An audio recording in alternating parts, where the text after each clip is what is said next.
Welcome back, everyone, to episode 7 of season 6 of the Shop Stool Podcast. We don't have a guest on today, but what we are going to do is start off with a topic that we touched on ever so slightly at the end of last episode, and it's all about networking within the space. So I think let's jump straight into it. Where do you want to begin, Bryan? Oh, where to start? So yeah, it was supposed to be a show topic last week, and we spoke about it for about 60 seconds. So yeah. I guess it's the kind of thing that you could genuinely talk. You could do multiple episodes on. But like I said, I was just an architect that I've connected with in Ballarat, Mick Maloney. So his podcast, In Detail. Firstly, apologies if you can hear an impact driver going outside. I'm getting solar panels put on the workshop today. And they are not quiet. But yeah, he did a few episodes on his podcast In Detail with a couple of other architects about networking and finding your network. And it made me kind of question a few different things. And I think they were on the money with a lot of stuff. But yeah, I just thought you guys might be interested in talking about it too. Like, especially, Robin, your experiences with the design markets and things that you did, and whether they have paid back for themselves, like not just sales on the day, but have you got inquiries? Like, is that where the reptile enclosure came from, or have you got further inquiries down the line? And the key thing that they were saying on the podcast was, or the takeaway that I took from it was, your actual network of where you sell product might not be where you think it is. You know, you might do all these design shows and enter woodworking competitions and things like that, but it might not return any work.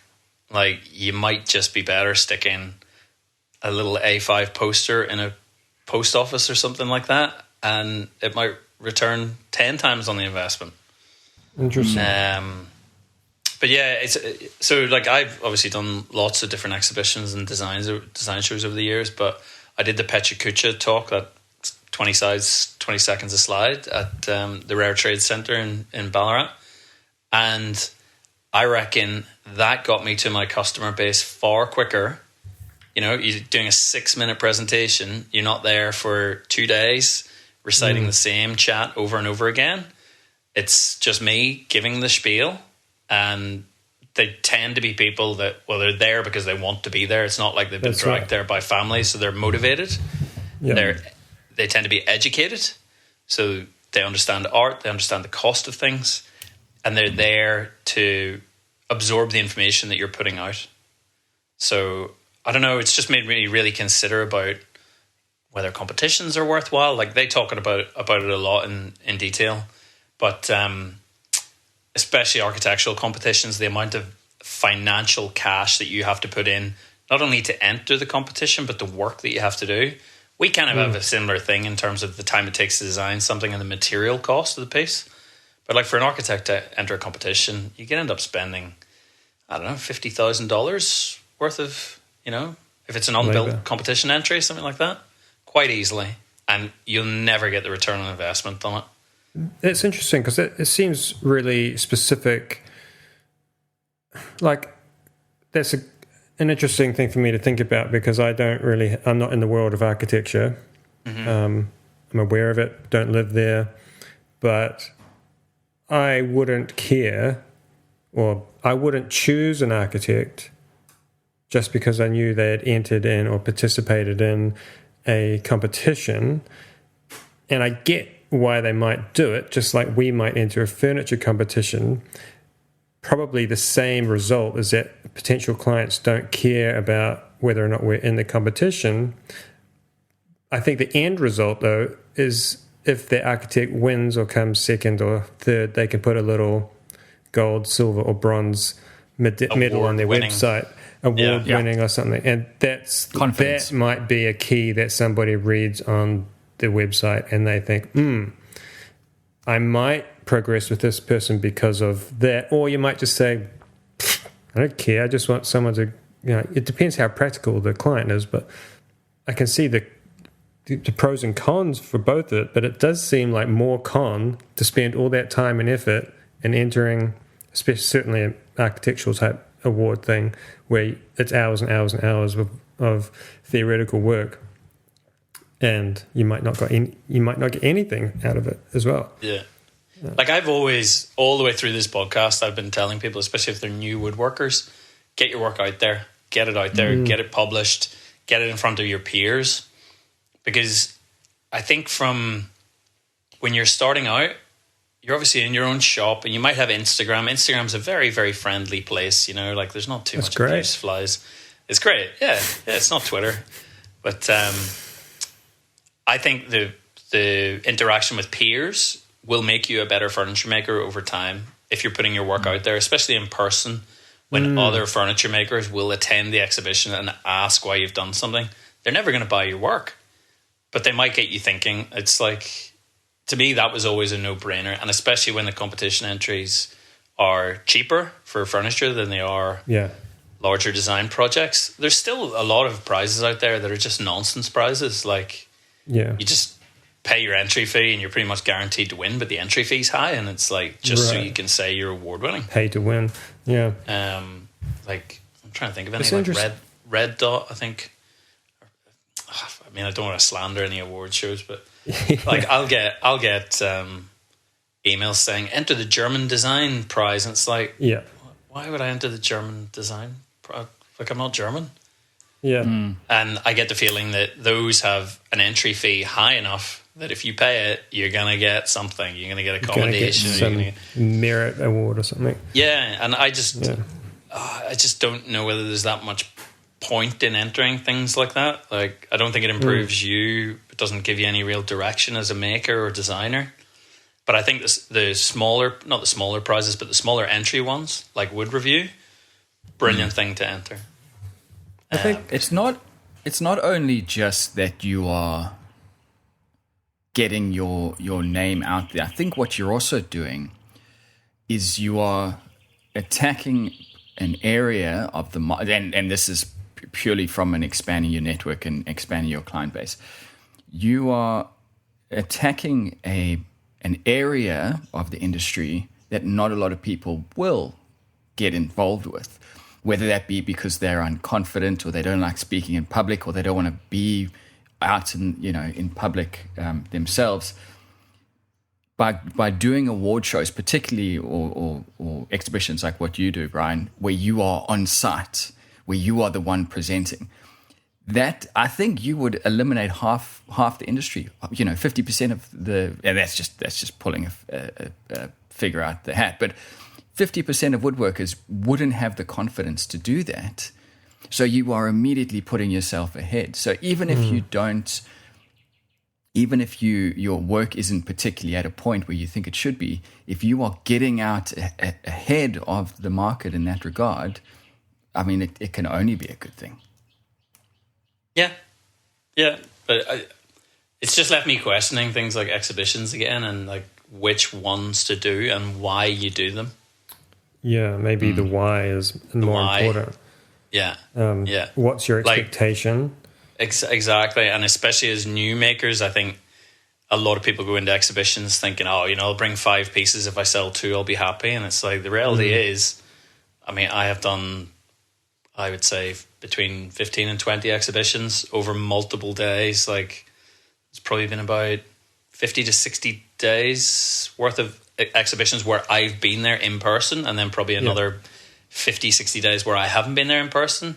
And I think I've sold 2 pieces at exhibitions ever, like directly at the exhibition.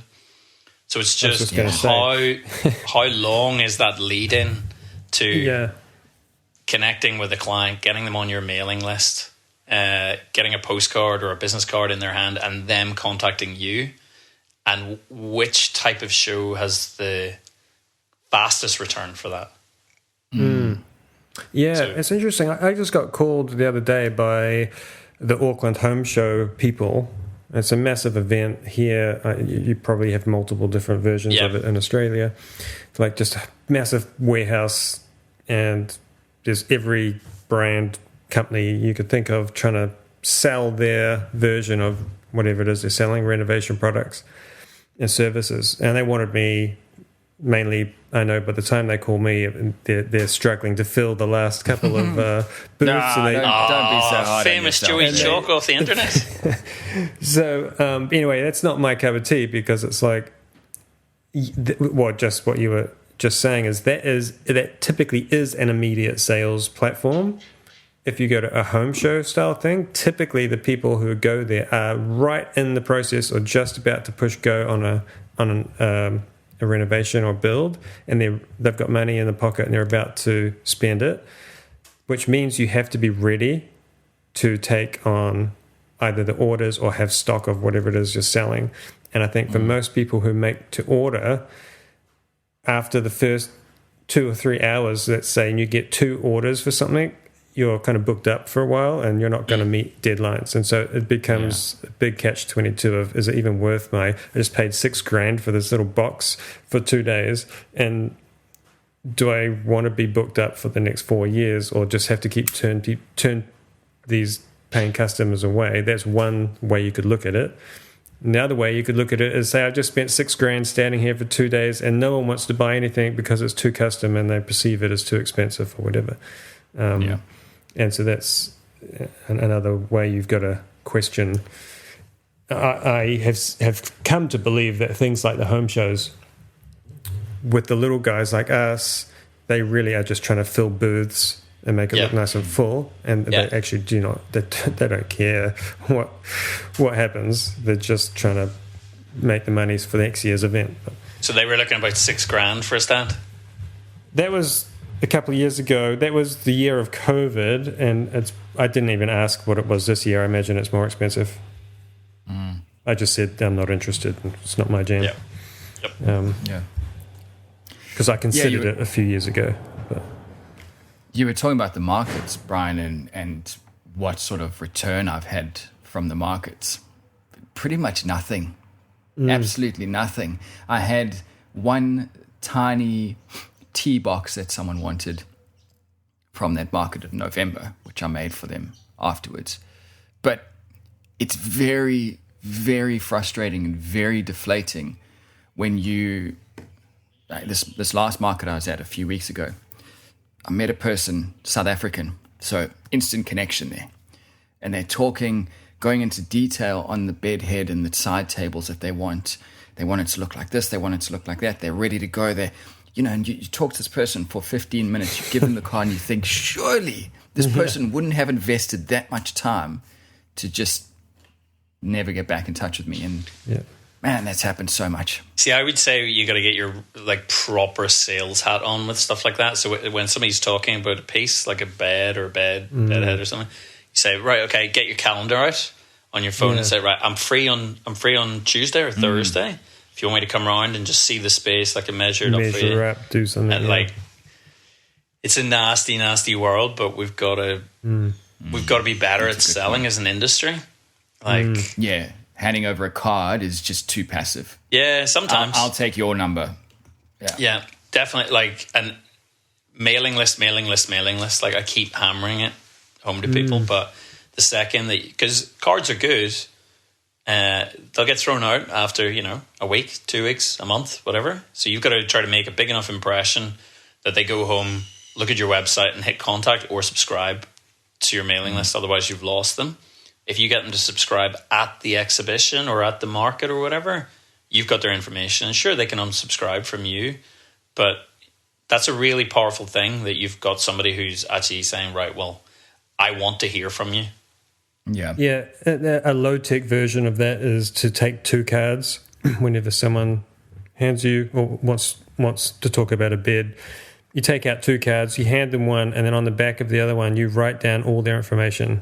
So what's your name? What is it? And make some notes, like you're actually making some critical notes about the job. Yep. And then say, I'll call you in 2 days once I pack up from this event and stuff, and we'll have a better discussion. And then, because that way you can be the one pushing them, because sometimes clients do want that bed and the bedsides, but it goes onto the table, the card gets lost, and it turns into a bit of a too hard basket, because then they have to make decisions. So sometimes they just feel like, I'll just stick with what I've got. But if you push it and don't push it in a negative way, but just push the idea along and say... You help them out with the process, yeah. I will do the designing, I'll do this and that, I'll give you some samples, let's talk about it. Like I say, come measure the space up, get some pictures back from you. And I think typically as soon as you get a reply, kind of email or some kind of reply from that, you're on a pretty good path to success. But... yeah, some people just need a bit more of a helping hand along with that initial, I'm actually deciding to do this. Yeah. Yeah. But yeah, I would say to people, like, really examine the way you're doing your networking at the minute and what you're hoping to take out of it. Like, is it just to build a network of peers and things, or is it to get a network of customers? And you can do both, you know? Or maybe if you're a hobbyist or part-time woodworker, the networking with peers is more important than potential clients, like when you're trying to grow the business and things. But yeah, for me, it's something I kind of changed my approach a little bit at the exhibition that I did in Ballarat, because I'm now looking at building a bigger workshop to do teaching out of. So I was constantly giving the spiel of, this is what I do. If you're interested, I'm potentially going to be running classes next summer. Here's my mailing list. Sign up. So then I have, you know, my main client base will obviously still be Melbourne, but then I build a local network of people that are coming to learn how to design and make. You made an interesting point before, Brian, about in that vein of personal networking, where you don't necessarily... well, obviously it's nice to have customers, but certainly as a beginning woodworker, you don't really know what the client expectation is or quality. What you produce, is it good enough? You're always kind of second guessing. And if you go about it like I did, you're literally just waiting for that. You're sweating beads, waiting for the client to say they like it or they don't like it, and just get an idea of, did I do a good job or not right at the start. But if you had someone who was in the industry, not as a mentor, but a mentor would be good, but just someone who's doing a similar thing, and you could kind of say, hey, come check out this, what I'm working on. Maybe you do like a 20-minute workshop catch up once a month or something, and just say, hey, look, what am I working on? What do you think? It's just some feedback, about getting some good feedback from the industry about what you do. I've had that in an indirect source from a couple of my reps who sell timber now. One of them in particular was an old joiner, and he would come in and always just be amazed at my work. And I always used to think, you know, it's a bit of a sigh of relief. He thinks it's good. This old boy thinks it's good work, so I'm doing something right. And it just gives you a bit of a self-confidence boost as well. Yep. So having that personal network of like-minded individuals is really, I think, helpful and powerful, helps with your motivation. Yeah, so you know what the expectations are across the industry. Yeah, absolutely. Have you guys seen the news about Sturt? No. The woodworking school? It's paused. There's paused review, which basically sounds like it's getting ready to close, which is pretty sad. Is it publicly funded at all? Or? It's funded by... There's some complicated stuff behind it. I think the property is owned by a private school, I think. And the woodworking school was sort of a separate entity that leased the land from the school. Right. But, I think there's a lot of politics behind it. But yeah, it's very sad. It's like, obviously produce some real top makers, like Jess Humpson, obviously, that we spoke to a little while ago. You know, she's obviously gone through that program and come out flying. So many other full-time and incredible hobbyist makers. But yeah, it's done. So I don't know what that means for the future of teaching in Australia. It's kind of weird when all the schools, like the more not DIY, but the kind of furniture classes where, you know, learn to make this piece in Melbourne all seem to be massively oversubscribed. Still in, you know, a relative cost of living crisis, that people are still wanting to learn on a weekly basis, but I don't know whether Sturt couldn't fill the places because of the cost of it, or the location of it, or whether it's just external factors. But it's an interesting one. Interesting. Yeah. Did they have a set of in-house teachers, or did they get guest teachers in? Okay. They're in-house, and you've got I think it was 10 or 12 places a year or something like that. And then they'd have they do some short courses as well, but it was mainly, Cert 4, is it? Cert 4 in furniture making? I should know this, but I don't know this. But yeah, all goal. It was a 1-year full-time program where you basically lived up there. Go back and listen to the episode with Jess anyway. She spoke about it so positively. Yeah. That's right. So yeah, it's going to be an interesting one. But I still see, for me, the idea of doing short courses in design and making, I think there's so much appetite out there for it at the minute. Would you ever consider doing one, Robin, if it was on your doorstep? I know you've done something with the men's shed, right, in Townsville? No. So No? I almost did a class up at the studio up the road. They asked me if I wanted to run a class, but the timing was just not right. They were asking me, what do you want to do? You run the class, you organize everything. Right.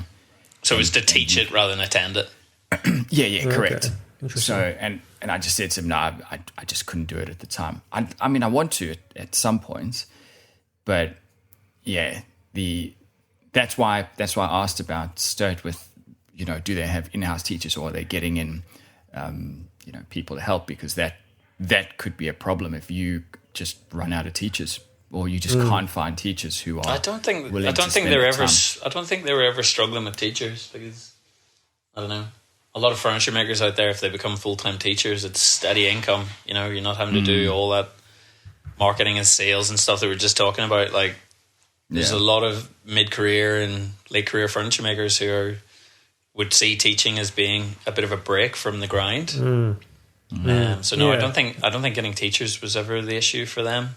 But I know what you mean. I've been approached by a few different places to teach at, and it's always you choose the program, and it's well, okay, I can't make a stool in 4 days because I don't have a stool that you can make in 4 days. So I'd have to take the time to design one, and then what's my return? Are you giving me a percentage of the sign-ups to the class? Are you paying me on an hourly basis? Whereas I think if I have more control out of that, I'd get more excited by it, and I'd actually invest the time into it. Yeah. And it's nothing against them what they asked. It was just purely. Are they still going, Robin? Yeah. They are the main independent teaching school in Townsville. It's called Studio Double. They do mostly guitar making. That's their claim to fame. So the owner is I don't know how long he's been woodworking for, but he's the guy in Townsville. And so they are the teaching facility. Would you go to make a guitar? It's funny, guitars one of those, we talked about making canoe a few months ago. Making guitar is one of those as well. And if you made a guitar there, you are making a proper, it's not just an epoxy and timber electric guitar where you just make the body out of whatever. You are making an acoustic guitar that is made to a specific caliber. Maybe it just the only thing that's put me off guitars in the past, potentially making guitars, is the level of detail that's required in it. I don't feel like I'm that good of a woodworker to be able to implement that skill. Joey, what you said when you started, you was it Victorian, the style that you said you weren't familiar with? Yeah. Right. Listening to you talk about that's what making a guitar would be for me. That's why you've got to jump into it. No, for sure. But that's the only thing that's really held me off the idea. Well, if there's any consolation, I made a guitar just by looking at the one I had and copied it. It sounds good, but it doesn't play well. because I fucked up the neck angle, so the strings are too high off the neck, so the fret, there's a big gap between the string and the frets. It's really not, doesn't work. Anyway, but sounds nice. Anyway, my point is, if you're going to a school that's got jigs and stuff set up for guitar making, I imagine there's probably 1 or 2 body shapes, and then everything else is standard. I don't think you can really stuff it up, but it's a great I see what you're saying. It's a great process, because you get to do hand carving, wood bending, and like not steam bending, but like hot iron wood bending. Probably the veneers all cut, so it's just a matter of cutting things to shape and then bending around a mold, just following the system, because at this stage in guitar making there's a pretty well structured step 1, step 2, step 3. Follow the steps and you kind of get a little bit of a lot of different skills. So I think it would be fun. I imagine it's not cheap though, because it's probably like weeks and weeks and weeks. Yeah, they post on Instagram occasionally of the guys, coming out with it, and they don't post that often, which tells you how many people are completing. Yeah. Hey, maybe you could go and offer them a deal where you cover it for your channel. Yeah. That would be interesting. Although, any guitar making video, anyone that does the process justice is like 1.5 hours long on YouTube. Yeah, then it's not easy to condense months of work like that. So that is a tricky thing to get around. You say that, but okay, you guys are the YouTube experts. I'm clearly not.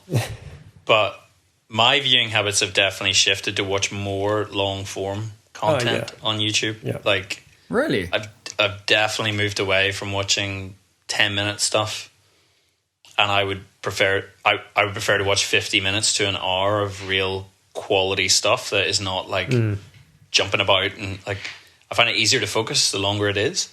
Yeah, you're the opposite of all the young kids, so like our generation probably wants that. But I will say that I often see thumbnails of videos that look, I'm like, this is going to be a good like 20-minute, half-hour video I can sit and get into.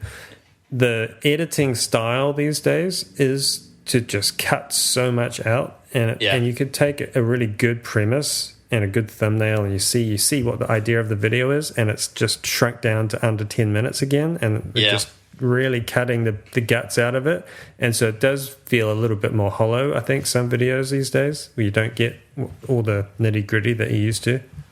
Balancing act, that's what it is. Balancing act. Speaking about videos, Robin, you wanted to chat about old Stumpy Nubs. Yeah, that's right. Yeah, so yesterday I watched a video on a new finishing product that he was talking about. I think it's made up in Canada.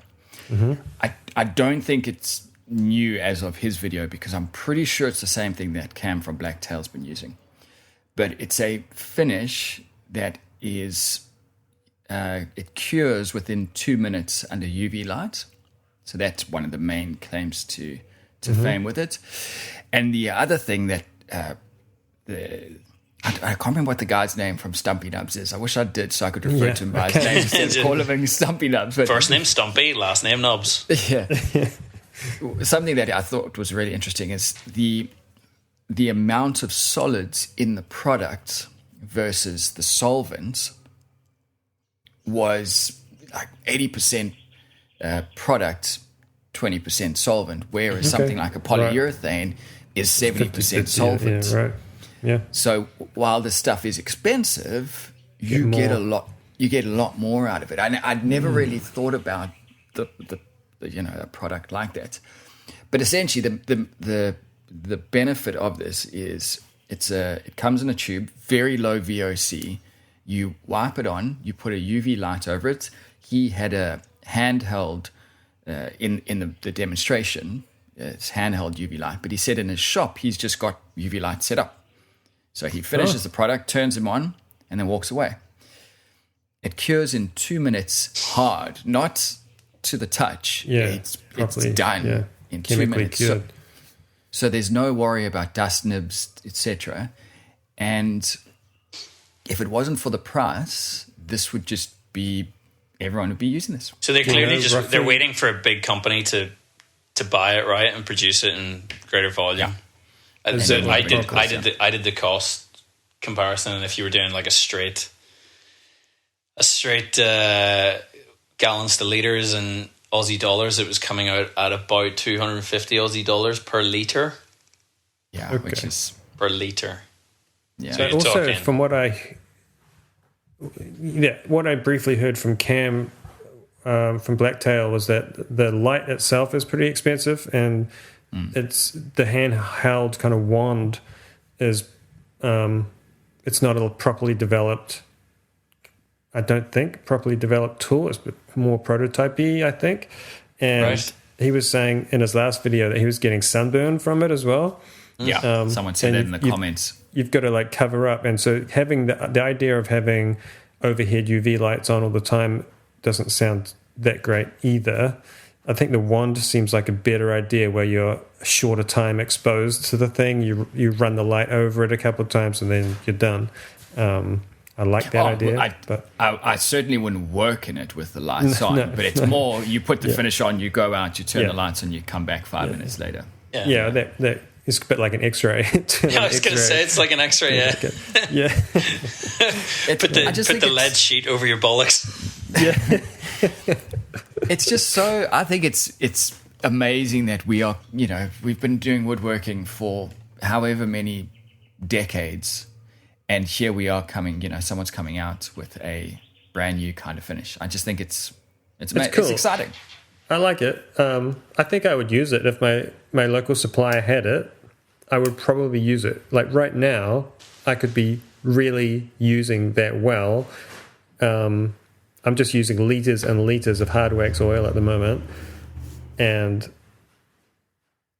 the problem is that the time between coats, and I could be finished all the stuff I need to be done in a day. Two coats in a day easily. I don't even know if you need more than one coat. I assume you probably do. 2 coat, yeah. Coat, sand, and coat and cured, and you're done. You wrap it up and store it. Like that would be a massive time save.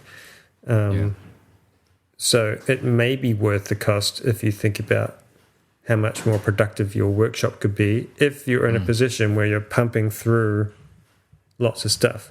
If you're just doing a dining table once a month, what doesn't matter if you wait 24 hours for something to dry. Yeah, exactly. So, or as you say, Brian, at some point this will be mass manufactured. I think, and then the like cost will come down. for Australians and Kiwis and stuff, the only way for us to see it land on the shelves here is for a major manufacturer to buy it. Yeah. But yeah, like the figures are apparently because it is lower solid, like it covers 3 times the area. Is what the manufacturers claim. Because why? Because it's got less solvent. Because it's got less solvent in it. It doesn't quite compute with my brain. I have to think about that. That's what apparently you need a smaller amount which you can push further. Yeah. Than something like a poly, which most of it just evaporates. Yeah, as it's going on. The idea is that like the solvent helps to spread the product. And then once it's spread out, what do they call it? I forget off the top of my head. But essentially, that once the solids are shifted around inside the thinners evaporate and just leave the solids. And so if you've got very little solids, it seems like it would be a nightmare to push the solids around and actually get it spread out. But it seems like it's the opposite. It looks super viscous, like. It does, which is I thought that as well, Joe. When I saw him pushing around, that just to me said nightmare fuel. Like you think about doing a very solid polyurethane, you're gonna have a bad time. Yeah. So interesting. I wonder how it goes with different temperatures as well. Vertical surfaces, humidity and stuff, and is it that runny? It's just going to run like dripping everywhere, like. No, I think it's the opposite. Where it's like closer to gum. I see. So, right. Yeah, I just don't know how it would... I would definitely need to see a whole bunch of demos of someone like rubbing Play-Doh over my piece of furniture before I say go for it. Yeah. Well, the main reason we're talking about this is because I'm on that age-old question of what's a good outdoor furniture finish, which, Joey, Right. I think you summed it up by saying there is no such thing as a good finish. From all my research, include try and get the stain in just to reduce the UV, which is great because this particular client who wants this table, they want to darken it a bit. Perfect. Fine. And from all the research that I've done with your sort of local products, that Sickens is everyone's saying that's the way to go. So I'm glad you pointed that out because I would never have looked at that because it's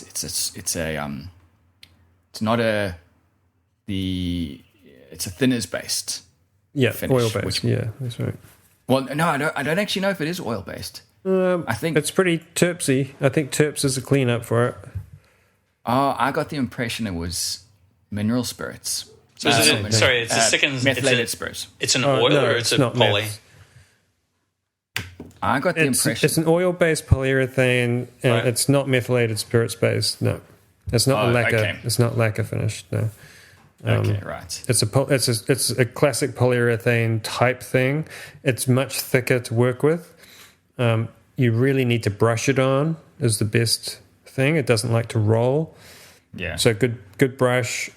They recommend something like it's kind of confusing. There's two products. You have like an initial product, and then you use a second product for the second two coats, and then after that, it's like depending on how much sun exposure, they say 6 to 18 monthly recoating, depending on what it's doing. I would say the best thing you can do, like you're talking about what's going to be indestructible outdoors, like pick the right timber and the right joinery. That's right. Like if you're picking the right hardwood, like if it's a spotted gum or blackbutt or something like that, that is going to silver up naturally over time and form its own protection. It just requires a little bit of oiling every couple of years. I've got benches outside that I made 5 years ago that have been in full exposure, north facing. They're still fine. What if you don't want it to be silver? Well, then you're a fool. You're like Herod trying to turn back the waves. Was it Herod? No, not Herod. God. No, Herod's biblical stuff. Who was the I king? know, I thought The that king was of England interesting, that drowned in the sea trying to turn back the waves. Anyway, you're him I forget. because you're a fool. Let it silver. Well, I'm gonna love up your that. worst case scenario by saying this is sentimental timber. Right. So this client only wants to use one type of timber, Which is and what? he's silky oak, Okay. which is not. It's not going to do well in the sun. It's so soft. If it's sentimental, why does he want to put it outside? Well, that's what he wants to use it for. So, and this is why I came to you guys for advice because I want to try and. Is that what I've you're got to- making now? That silky oak thing you're making now? Yeah. So from what I saw, you're doing a whole lot of glue laminations to make up the pieces. Which Yeah, is and that's- like that's a helping hand at least. You're going to be at least trying to make it more stable. Yeah, but I thought with the slats, I thought that was actually, or the joins, I thought that was actually going to be worse because there's more chance of water infiltration, which is going to Well, start. it depends if you're using waterproof glue. Then It's type you're- 1 too, so it's water resistant. I don't know but- about that. I'd probably go for polyurethane glue, but anyway, the timber's not really going to do its job if it's not rated for outside. I don't know much about silky oak, so are you going to get lots of movement, do you think? Yeah, it's harder than pine, but not by much. Yeah. So, but again, it is what it is. So I'm essentially going to have to say to this client, you've got two options. We either go film or oil. How much you want to refinish it, and then at the end of the day, it is what it is. Bring it back to me in a year or two if it's exploded, and we can fix it. But because that's the timber that they want to use, what do? I think I'd opt for the Sickens option and just drown it in Sickens. And you know what you could do? You could use a really thin epoxy and essentially you like plasticize the whole thing with epoxy, which will go horrendously awful if you leave it in the sun. But if then you put the seconds on top of it and add some UV protection, it has a much better chance of not exploding. But then from a maintenance perspective, I'm setting him up for a horrible time. Oh, yeah. I would be running a mile from this and saying that if this is a sentimental piece of timber, like I'm looking it up now. Hang on, silky oak is durability above ground, class 4 timber, life expectancy less than 7 years. Like if it's a sentimental something timber, like spotted gum is 1. Is class, I think it's class 1. If it's undercover outside, it's basically going to last for 20 years. Yeah. I don't know. How old? How many years has he got left? Does he have any? I got specific details from him on it, and he said it gets 3 hours a day of sun. So it could be worse, but it is what it is. That's Queensland sun. Yeah, it's so you combine that with 90% humidity. I think what you can do is, you've told, or you're about to tell the client, like this is what you can do and this is what you can expect. So don't come back to me, but I will help you if I can. Yeah. Here's a wee message to future Robin, 5 to 7 years from now. Run a mile from using silky oak on that. You can listen back to this, Robin. I must say on my end where it was a bit of a learning curve. We didn't discuss where the table would be in the initial consultation. Right. Okay. Because when someone says, I would like you to make a table, I don't immediately think it's going outside. That's just... Yeah, absolutely. Most people say, I want an outdoor table because there's a difference. So you're right. You didn't get the information and now you're kind of down the road a bit and now you've got to make the best of a bad situation. But it is sentimental timber. So even if he doesn't, even if we decide it's not going to be outdoors, he's still going to want the table made. Yeah. So I would just make sure that there's some kind of mechanical fixings on all the joints, whether that's screws that you're going to cap or dowels or something. I just would not rely on Type Bond 2 or any Type Bond, really. For the tabletop? Yeah. If you're doing a solid top... Just put some little dowels in it. It's slatted, right? Or how are you doing it? No, it's solid. It's what? Solid. Well, sorry, when you say slatted, you mean with gaps in between? Yeah. No, it's going to be a solid... Solid piece of timber outside. Yeah. Okay. Yeah. It's not the best. The only thing that's worked for me, I did this on one table as an experiment, and I could see how it could work. If you ever, I say could work, it'll work, but it's not like ideal. If you have a solid top and you attach it to whatever base it is via a sliding dovetail, and that's going to hold it flat and let it go in and out as it likes, that will work. And I've done it on a tabletop and it's worked fine. It's been 7 years outside, perfectly flat. All the other joinery is a bit hit and miss because it's moving around, but at least the top is sitting in those sliding dovetails and it's doing what it should. But I think you should consider using either epoxy or polyurethane glue for the joinery because I don't think... Ready started. Okay. Yeah. Don't tell me things that I can't change. Okay. Fair enough. The other thing as well, just to add some complexity, is I'm not doing the base. Oh, even more fun. So someone else is going to do it out of steel. Okay, well in that case they could just put tabs on it. Yeah, and oversized holes and some kind of clips. Yeah. But I guess that's a blessing and a curse, and this is not meant to sound like a... I don't mean this in a negative way as a scapegoat, but I've made the tabletop.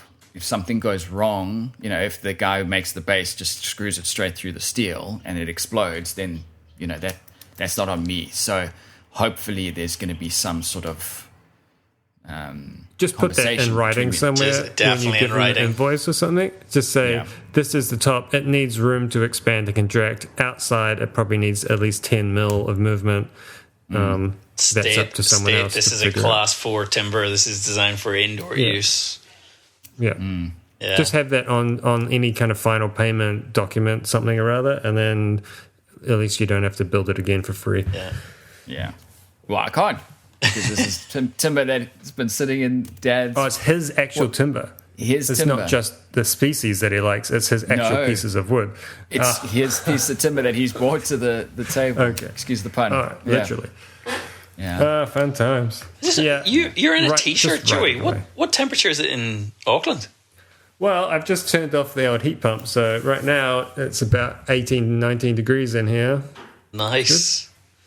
But outside in the mornings it's about 8. So 8? Yeah. We had minus... Tropical. 3 this morning. Yeah, that sucks. Pretty fresh. Yeah, sure. It's beautiful. That sucks. But, nice fresh day, but yeah. Fresh. And you were saying the little man wanted to go play soccer. Yeah, we just had a bit of an ice ball outside this morning, before daycare, the way you do. Got his thermals on. Yeah. Scare the kangaroos away. Yeah. All right, guys. All right. Was there anything else we wanted to talk about? Next time we'll briefly talk about how I'm getting inundated with comments from my last Instagram post, which seems to have Instagram seems to have liked my last post with over 1 million views now. Jesus, Joey. 1 million? Oh wow! I didn't realize it's like it was that 1.3 or something at the moment. What? That's awesome. There's just a constant stream of comments telling me how shit I am. So that's cool. Hey, hang on, we were just calling Instagram a friendly place, and now you're shitting all over it.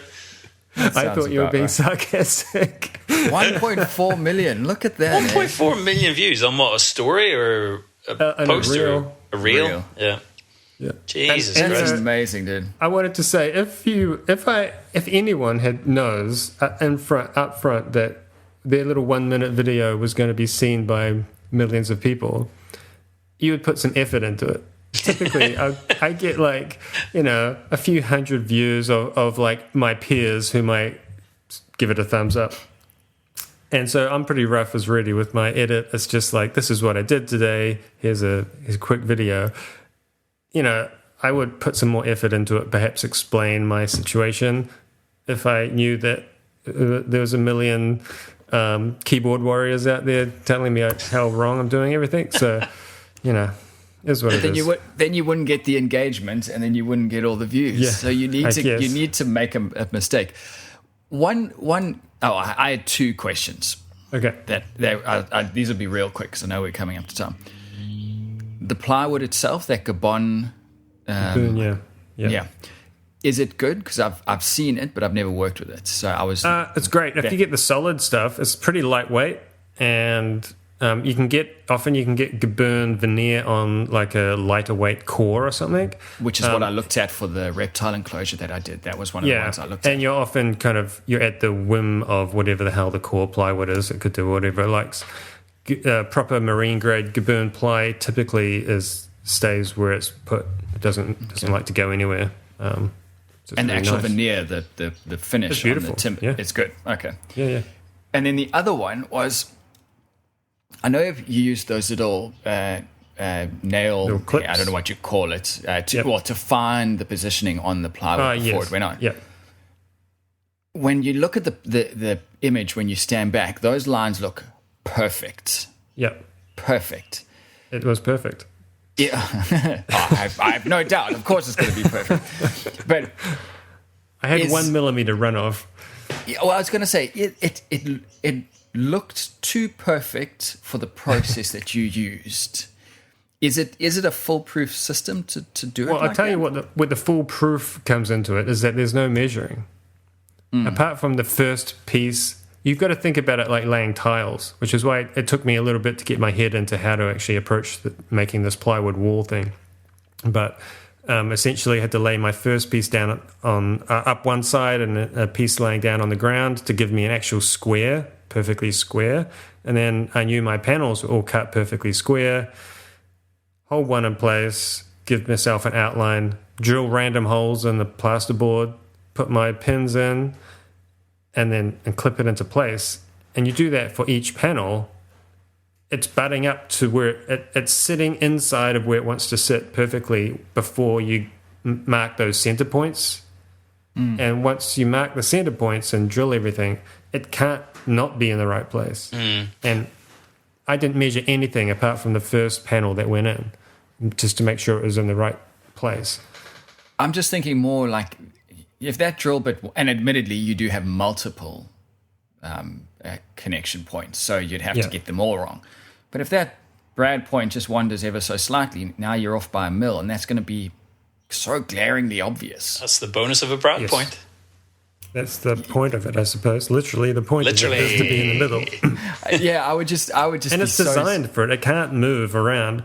I mean, you could, and I did my best here, is that as you're putting the piece of ply on, ready to push it in to get your center points, you can potentially bang it and scratch on the back, and you could end up with a few pinpoints that aren't the ones you want. Yeah. But you really quickly learn that the ones you want, where you push onto it, they're way deeper than the little scratchy ones, the positioning ones.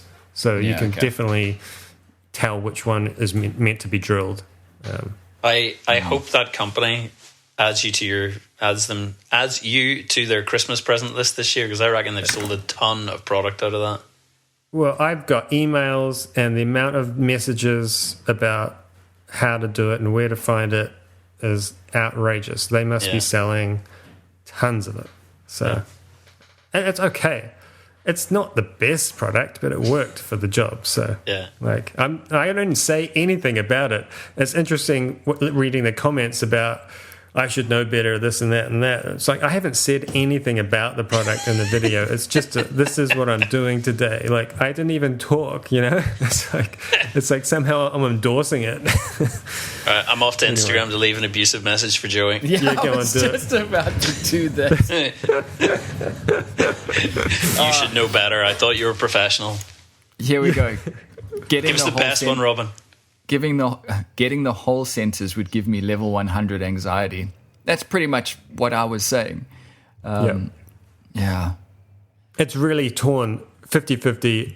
50% of people love it. 50% of people hate it. This could be a new segment in the show. Like, the reading mean tweets. You could read mean Instagram. I've cracked social media, though. I know how to get a really good post.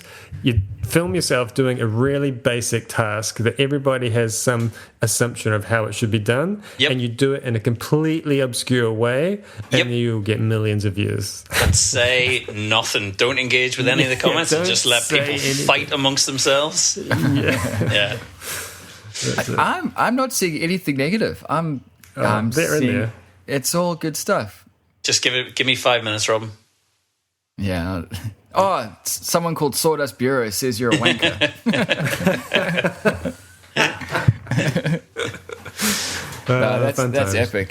That's so cool. Yeah. The last time I checked, it was at 100,000. So that's amazing. It really jumped to 1 million in a day after that post. After I showed you the 100,000, and then it's just like ridiculous. It's just gone. I know from my YouTube days that as soon as you start getting Russian comments, that it's gone global, and like there's no point reading anymore because the audience is so far past your regular audience that there's no like logic to anything. It's just random people getting served up this post which they don't care about. So yeah, that's true. They may not have any interest in woodworking at all. Absolutely not. They're just being forced it by the algorithm, and they're just like, fuck you, whatever. Or, very nice, follow for a follow. That's the one. All right, guys. Cool.